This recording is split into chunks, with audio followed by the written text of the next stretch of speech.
오늘 말씀의 제목은 믿음입니다. 말씀은 요한일서 5장 1절에서 4절입니다. 요한일서 5장 1절에서 4절입니다.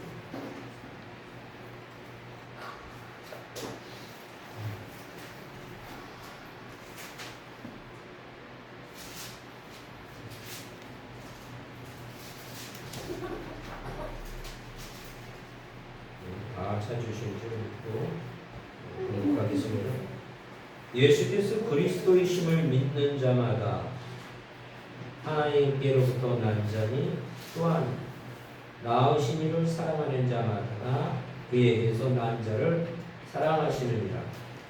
우리가 하나님을 사랑하고 그의 계명들을 지킬 때에 비로소 우리가 하나님의 자녀를 사랑한 줄을 아느니라. 하나님을 사랑하는 것은 이것이니 우리가 그의 계명을 지키는 것이다. 그의 계명들은 무거운 것이 아니로다. 무릇 하나님으로부터 난 자마다 세상을 이기느니라. 세상을 이기는 승리는 이것이니 우리의 믿음이니라. 아멘. 네, 오늘 그 본문의 말씀의 제목은 믿음입니다. 그 성경에 있어서 중요한 단어 중에 하나가 믿음입니다. 우리의 삶에 있어서도 누군가를 신뢰하고 믿음이 있었을 때 그 모든 관계가 회복이 되리라고 믿습니다. 근데 이 세상에 많은 사람들을 대하다 보면 많은 사람들이 믿음에 반대된 배신을 당했다는 얘기들을 굉장히 많이 합니다. 실제 많은 사람들이 그런 것들을 경험을 하고 또 그곳에서 상처를 받고 그래서 신뢰의 대상들을 찾지 못하는 게 현실입니다. 그래서 인생에 있어서 정말 행복하기 위해서는 누군가를 진짜 믿을 수 있고 서로들 그 관계가 다 회복되어야 된다고 생각을 합니다. 그래서 이제 우리가 청소년 때 많은 사람들이 친구들이 많은데 인생에 있어서 진정한 친구 한두 명만 있으면 성공한 거라고 이런 얘기를 합니다. 그게 우리의 삶이고 우리 인간의 한계입니다. 온전하지 못하기에 내가 누군가에게 신뢰를 줄 수 있는 그런 대상이 될 수 없고 또한 그 모든 사람들이 그런 관계를 갖고 있습니다. 오로지 하나님만이 우리의 영원하신 변함없는 믿음의 대상입니다. 어떤 사실이나 어떤 사람을 신뢰하는 것, 이것을 우리는 믿음이라고 합니다. 그런데 성경에서의 믿음은 이렇게 또 정의를 합니다. 하나님, 예수님, 성령님께서 우리 자신의 삶을 바꿔주는 태도, 그 자체를 우리는 믿음이라고도 얘기합니다. 궁극적으로 예수 그리스도를 주로 고백하는 것을 믿음이라고 합니다. 성경에서 예수 그리스도를 나의 구주로 고백하는 것을 우리는 믿음이라고 합니다. 나의 삶에 있어서 가장 중심이 되는 것, 내 삶의 가치에 있어서 가장 중심이 되는 구세주 예수 그리스도를 신뢰하고 믿는 것, 영혼으로 믿는 것, 이것은 우리는 믿음이라 합니다. 그러기에 그 예수 그리스도를 믿는 순간에 우리의 삶의 태도가 완전히 변화된다는 겁니다. 세상적인 가치가 아니라 하나님이 주시는 거룩한 가치로 우리 인생을 변화된다는 것입니다. 그래서 이 지금 본문의 1절에서도 예수께서 그리스도이심을, 구세주이심을 믿는 자마다 하나님께로부터 난 자라고 했습니다.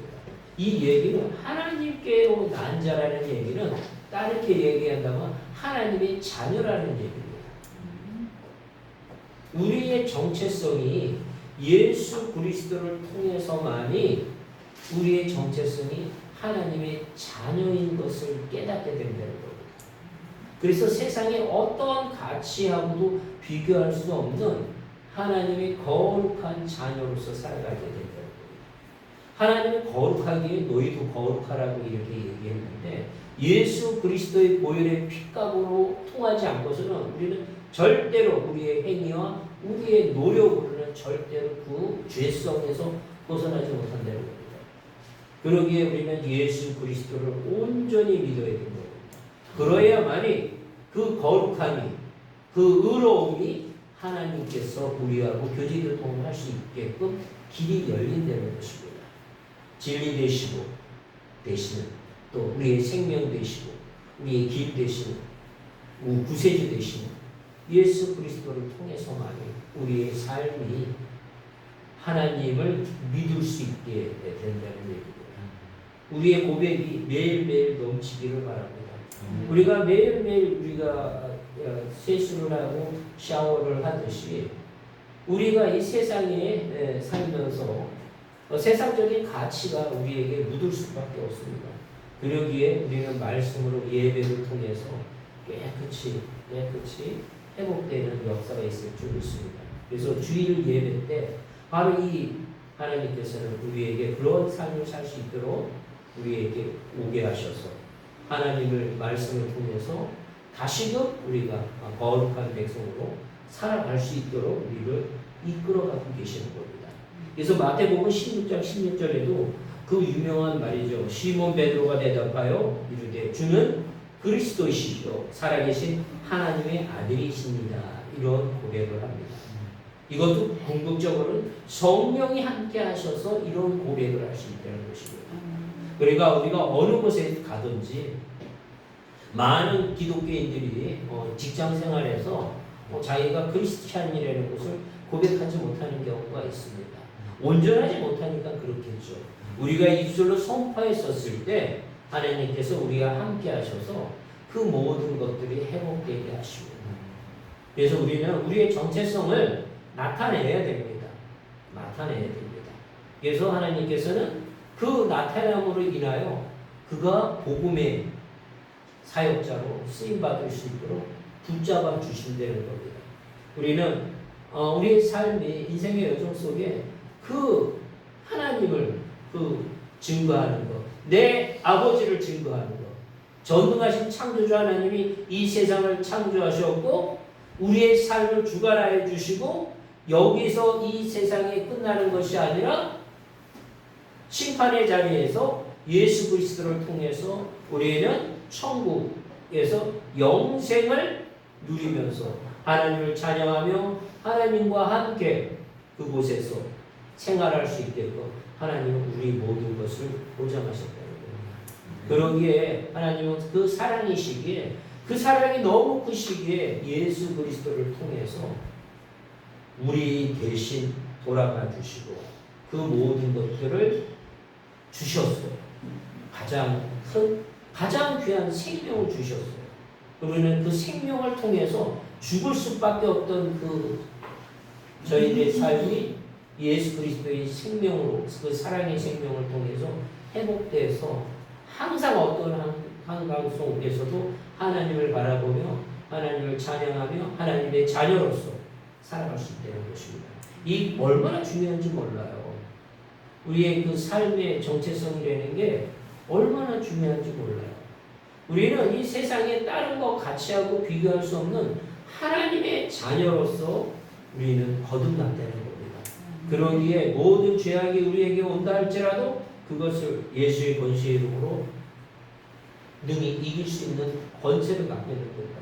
예수님이 공생애 하시기 전에 40일 주야로 금식을 하는 가운데 악한 영들에게 의해서 그 유혹을 당했을 때 말씀으로 승리하잖아요.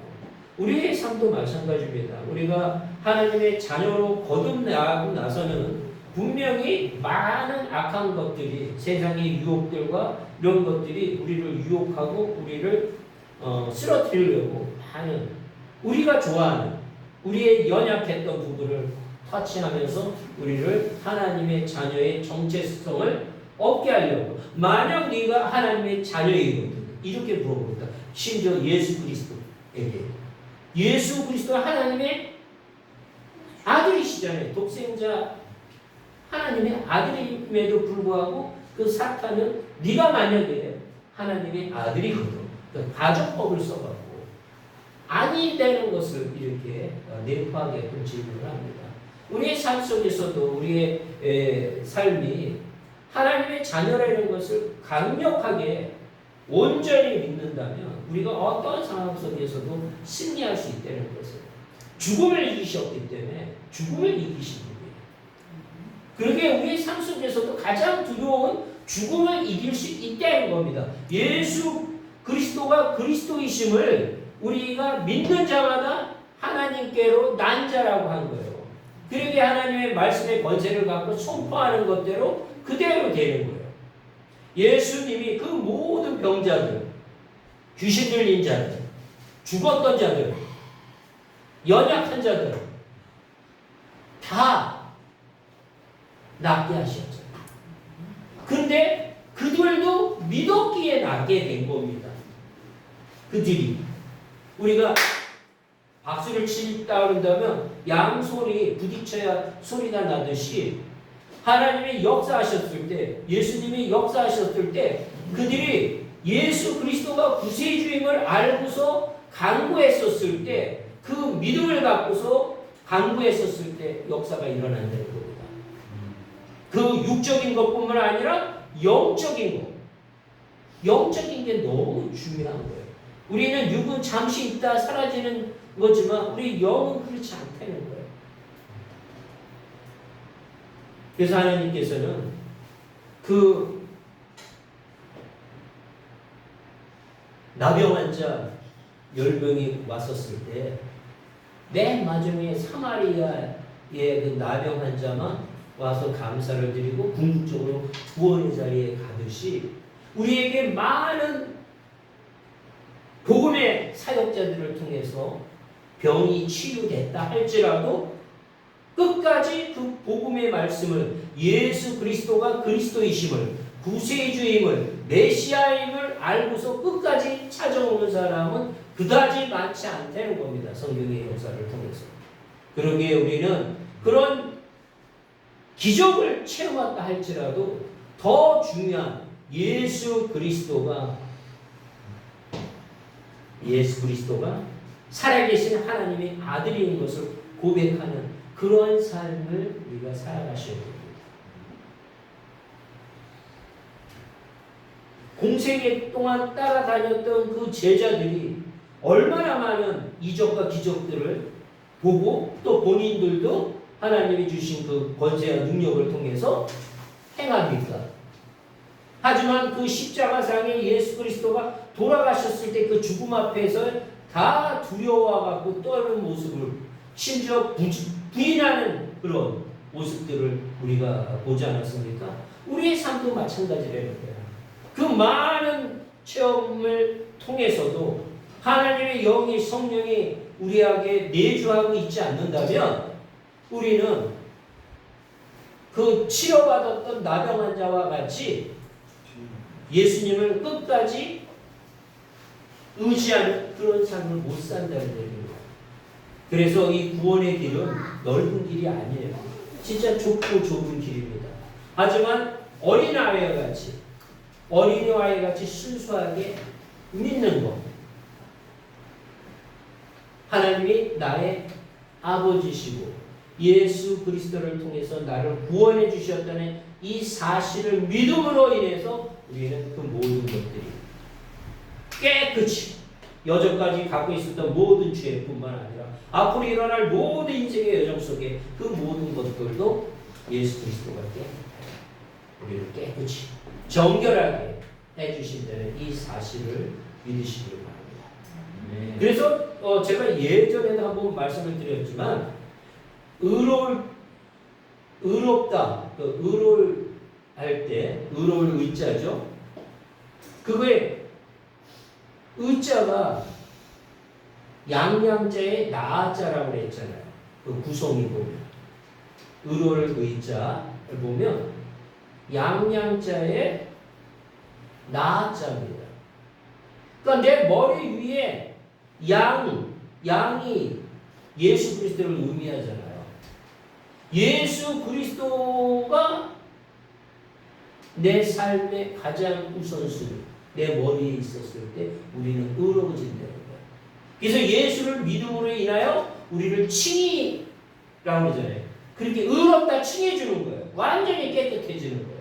우리가 여전히 우리 애기들이 용변을 보고 막 더러움이 온몸에 다 있는다 할지라도 그 부모를 통해서 깨끗이 목욕을 시켰을 때 깨끗한 이 세상에서 가장 귀한 자녀잖아요. 이 세상에 어느 것하고도 바꿀 수 없는 귀한 자녀잖아요. 그 막 온몸에 뭐가 다 묻었다 할지라도 용변이 묻었다 할지라도 그게 그대로 있으면 안 되겠죠. 그 부모는 그걸 그냥 두지 않고 깨끗이 목욕을 시켜서 온전히 회복하게 하듯이 우리의 삶이 바로 예수 그리스도를 통해서 우리는 매일매일 이렇게 깨끗이 정결케 되는 겁니다.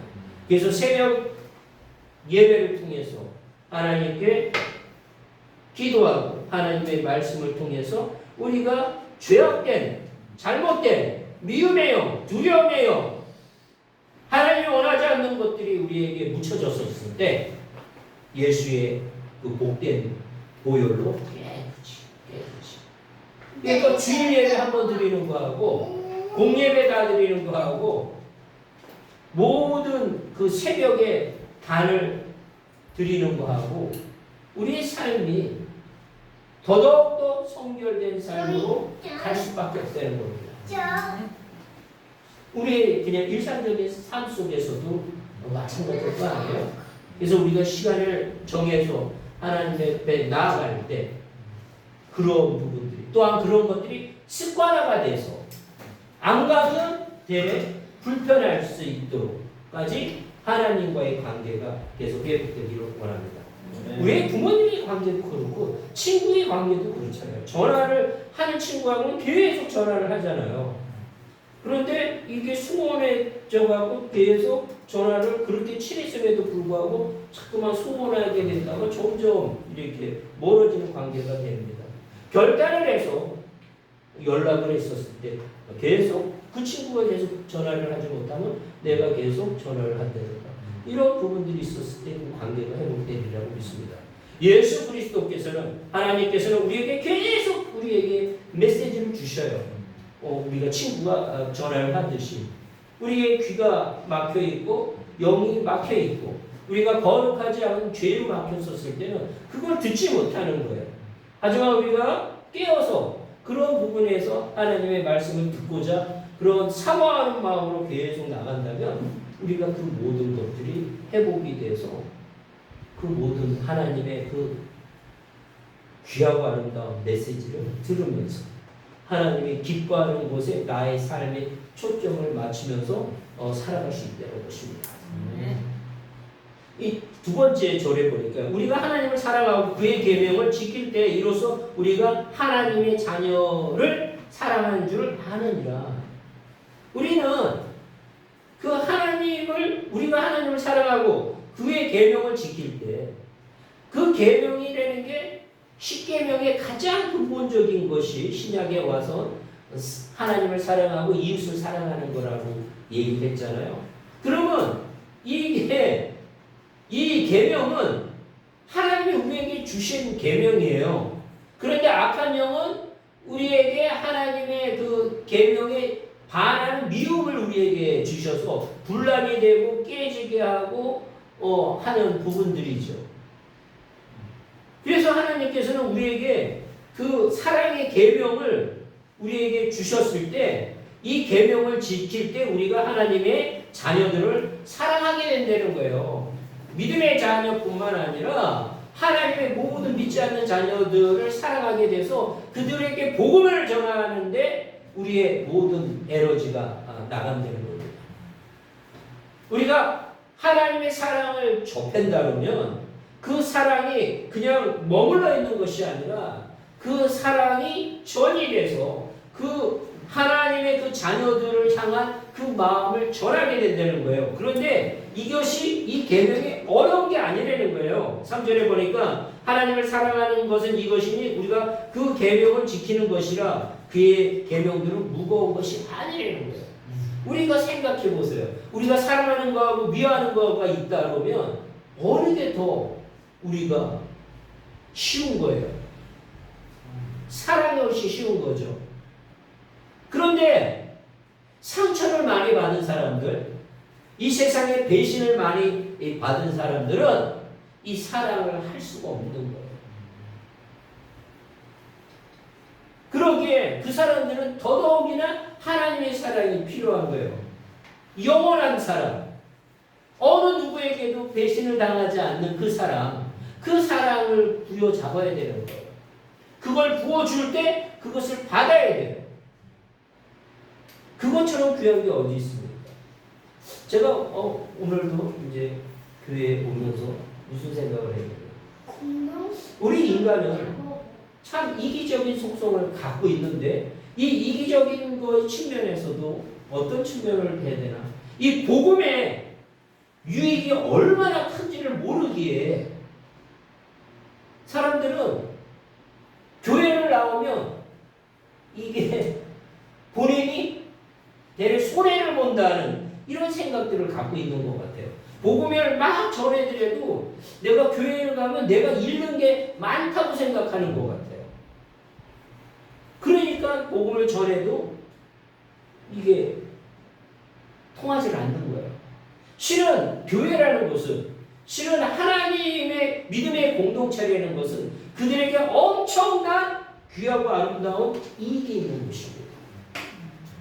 그것을 우리는 이렇게 전함에도 불구하고 영적으로 막혀 있다 보니까, 세상적인 가치로 묶여 있다 보니까 본인이 교회를 나왔을 때 자기에게 유익이 없고 대개 손해가 있다고 많은 사람들을 생각하는 것 같아요. 시간적인 부분서부터 시작해서 물질적인 거 없고 별거 다 그렇게 생각하는 것 같아요.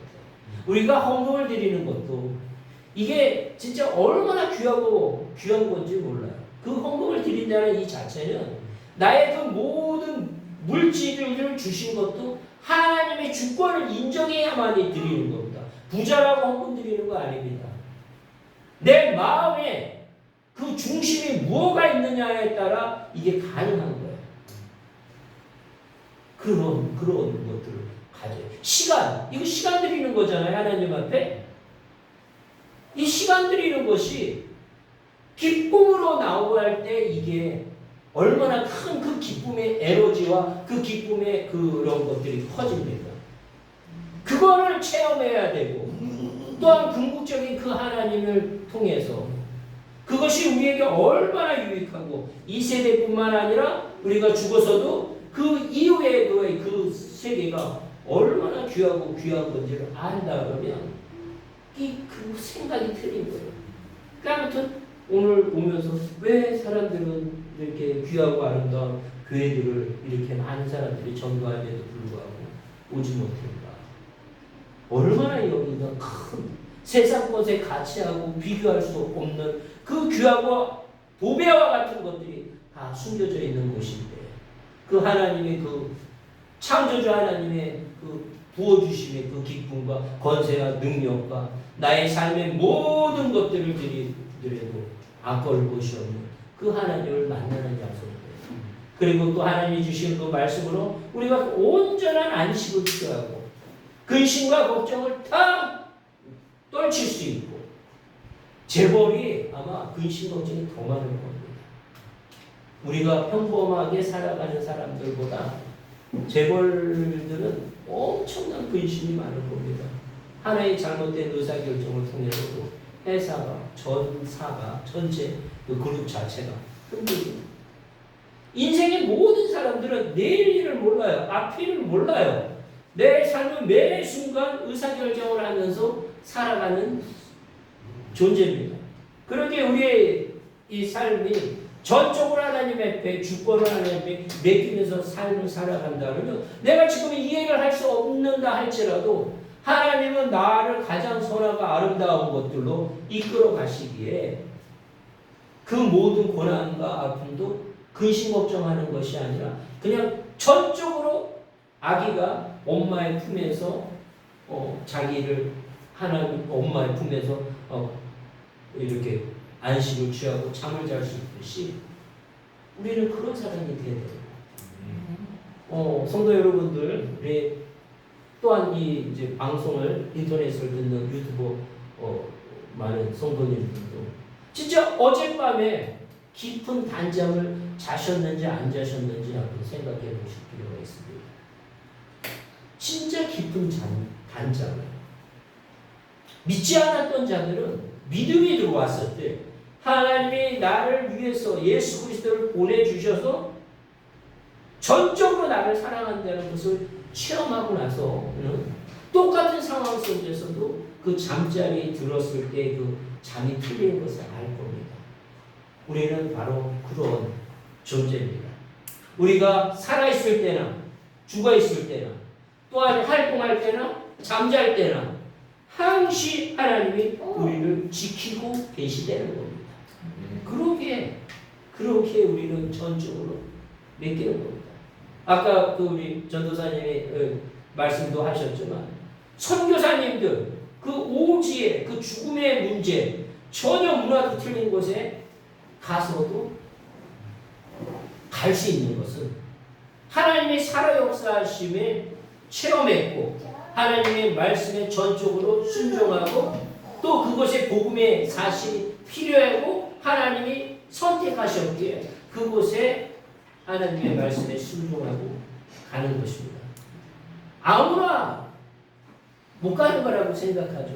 근데 하나님의 영이 충만하고 하나님의 살아 역사심을 체험하고 하나님이 쓰시겠다고 약속하셔서 그 선교사님들이나 우리에게 역사하신다고 그대로 그 삶이 더 복된 삶이기 때문에 순종하고 나가는 것입니다.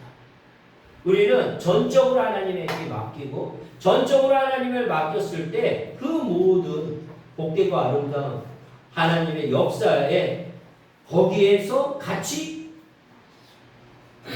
제외되는 것이 아니라 하나님의 사역에 함께 협력하여 나타나는 사람으로 하나님의 기쁨을 같이 누리는 사람으로 우리가 이 생을 살아갈 수 있다는 것입니다.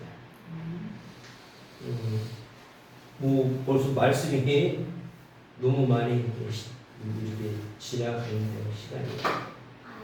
그래서 우리가 이제 믿음에 대해서 얘기하니까 히브리서 11장에 이제 믿음장이라 하는데 믿음은 바라는 것들의 실상이라고 얘기하고 보이지 않는 것의 증거라고 합니다. 바라는 것들의 실상, 실체, 사실이라는 거예요. 사실이라는 거예요. 그 바라는 것대로 그대로 이루어진다는 거예요. 우리가 바라는 것대로.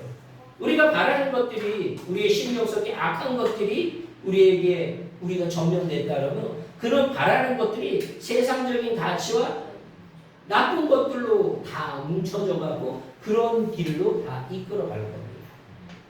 하지만 하나님의 영이 우리에게 들어온다면 그 바라는 것들의 실상들이 하나님의 기뻐하는 것들로 실체와 사실이 드러날 거라는 거예요. 그래서 하나님은 그 믿음이라는 것은 그 허상으로 있는 것이 아니라 실체, 팩트로, 사실로 드러나게 하신다는 거예요. 그래서 우리의 심령 속에 하나님이 원하는 것들을 우리는 우리의 심령 속에 소망을 하고 기도할 때, 믿었을 때 그대로 나타난다는 거예요. 그래서 우리 자녀들을 참 믿음의 자녀로 세우셔야 된다는 겁니다. 그런 믿음의 자녀로 세운다는 것은 하나님의 말씀으로 그들을 양육해야 된다는 거예요. 그랬을 때 그들이 승리한다는 것입니다. 그리고 보이지 않는 것들이 증거라고 얘기했잖아요. 보이지 않는 건데 이게 드러나는 거예요. 증거로 드러나는데 이게 우리한테만 해당되는 것이 아니라 그 선진들이 다 증거를 보여주셨다는 거예요. 믿음의 조상들이 다 보여주셨다는 거예요. 심지어 우리가 생각지도 못했던 것들. 제가 아주 어렸을 때, 대학교 때, 아무튼 그 가족이 예배를 드리는 그 모습에 그 절대자 하나님 앞에서 예배 드리는 모습이 나도 그 믿음이 없었어요. 영어 공부 그냥 하느냐고 외국 예배 처소에 나갔었을 때 그 부부들이 자녀 둘을 데려놓고 앞에서 세 번째 자리에서 기도를 이렇게 예배를 드리는데 너무 아름답더라고요. 이 세상에서 가장 아름다운 모습을 보였습니다. 교회라는 그 절대적인 하나님의 그 공간 안에서 그 부부가 자녀 둘을 데리고서 예배드리는 모습이 너무 아름답게 보였어요. 저는 뭐 믿음 생활도 안 했던 그런 사람이었습니다. 그때 나도 알게 모르게 하나님 내 속으로 나도 저런 가정을 가졌으면 하는 게 나도 모르게 그 사모하는 마음이 생겼더라고요. 그게 나는 간과한 건도 몰랐어요. 그 모습이 너무 아름다워서. 근데 어느 날 보니까 많은 세월이 지나가서 보니까 제가 우리 집사람하고 우리 자녀 둘하고 절대자 하나님 앞에 예배를 드리고 있더라고요. 그때 깜짝 놀래요.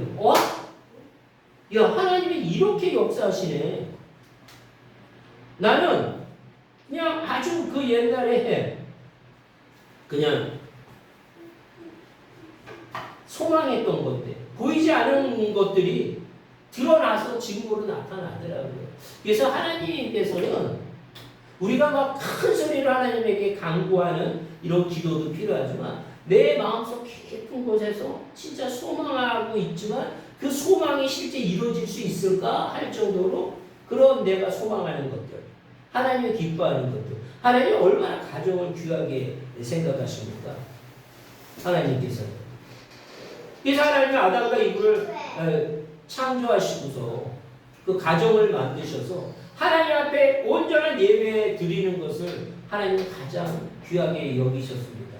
더더욱이나 교회라는 처소에서 하나님을 만나면서 그 가족이 예배 드리는 모습이 가장 복되고 아름다운 모습이라고 생각합니다. 그래서 저는 믿음 했었을 때는 나 혼자의 믿음이 아니라 한 가족의 공동체가 하나님 앞에 예배를 드리는 그런 모든 가정이 다 되시기를 축원합니다. 네. 그런 부분, 그것이 하나님이 원하시는 거고 그 가족의 가장 우리의 중심이 되시는 분은 바로 하나님이라는 것, 바로 예수님이라는 것, 바로 성령님이라는 것을 우리 자녀들에게 계속 알려주셔서 그 대대로 내려가면서 믿음의 뿌리가 내려가면서 하나님을 계속 증거하는 복의 축복의 아브라함과 같은 가정이 다 되시기를 축원합니다. 사랑해 주님 감사를 드립니다. 오늘도 복된 시간 하나님 함께 해주셔서 우리의 믿음의 가정이 될 수 있도록 인도하시고 용서해 주시기 원합니다. 참으로 하나님 믿음을 통해서 우리의 삶에 갖고 있던 모든 것들이 회복되기를 원합니다. 우리의 정체성을 깨닫게 하셨사오니 하나님 그 정체성을 갖고서 이 삶을 살아갈 수 있도록 인도하시고 역사해 주셨기를 원합니다. 그래서 하나님이 기뻐하는 것을 우리가 항상 우리의 삶의 기준이 되게 역사하여 주시옵소서. 그렇게 된 줄 믿사오며 예수님의 이름으로 기도드렸사옵나이다. 아멘.